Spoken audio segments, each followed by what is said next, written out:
The stunning Pertamina Mandalika International Street Circuit welcomed MotoGP through its doors for the very first time as the season's second test got underway in Racing Mad, Indonesia. It's been 25 years since the island nation has hosted a Premier Class event, but that long wait is finally over as the official Mandalika test kicked off on Friday.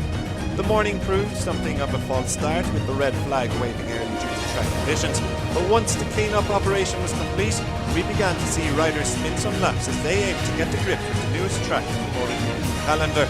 And by the end of the day, there were 6 manufacturers sitting inside the top 6 places.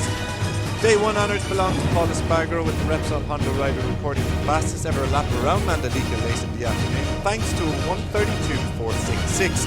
That time gave the Spaniard 3/10 to spare over the previous best lap time set by Toprak Razgatlioglu when World Superbikes came to visit in 2021.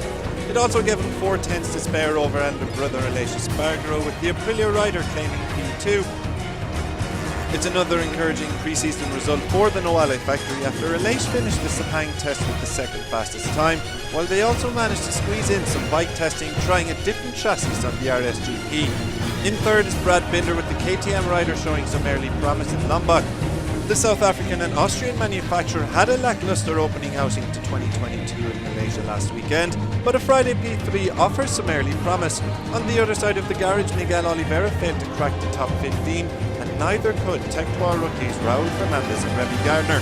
They did manage to get some testing in though, with the RC16 spotted with a big new air intake at the front of the bike.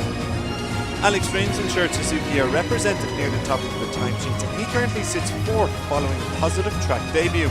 Teammate Duran Mir is in 8th, while the 2020 World Champion continued to test a carbon-reinforced chassis on his second bike.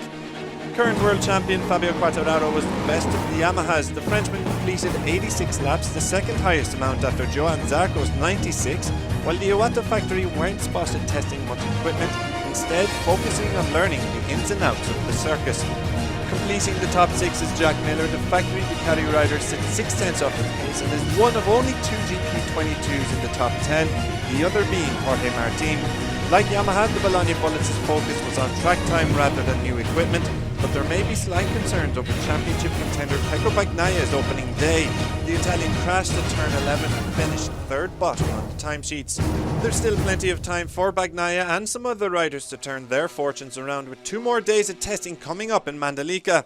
It should prove ample time for everyone to find their feet at the new Indonesian circuit, and you can stay up to date with all the action and hear from the riders themselves across the weekend on MotoGP